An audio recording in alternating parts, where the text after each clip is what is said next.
Hello everyone, আজকে তোমাদের জন্য অনেক দিন পর একটা ব্লগ নিয়ে আসলাম। দিনটি ছিল সরস্বতী পূজার দিন। আমি জানি অনেক দেরি হয়ে গেছে এই ব্লগটা দিতে। সরস্বতী পূজার দিন সকালে ঘুম থেকে উঠে এই পূজার আয়োজনগুলো করে নিলাম। তারপর এই যে দেখো কত মানুষ এসেছে আমাদের এখানে পূজা করার জন্য।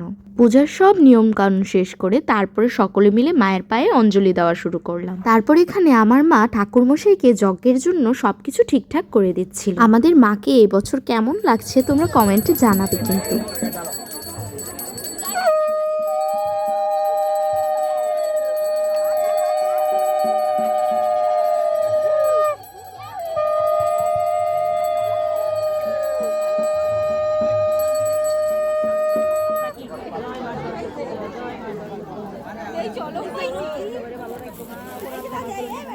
যজ্ঞ শেষ হওয়ার পরে যজ্ঞের ফোঁটা নেওয়ার জন্য ঠাকুরমশাইয়ের কাছে মানুষের কি ভিড় পড়েছে। ঠাকুরমশাই ফোঁটা দিয়েই শেষ করতে পারছে না, এত মানুষ হয়েছে। তারপর আমরা আমাদের বাড়ির পূজা শেষ করে গিয়েছিলাম আন্টির বাড়ির পূজাতে। ওখান থেকে প্রসাদ পেয়ে তারপর আমরা চলে যাই ঘুরতে। এই ছিল আমাদের সরস্বতী পূজার সারাদিনের কর্মকাণ্ড। তোমরা কি করলে সরস্বতী পূজায় কমেন্টে জানিও।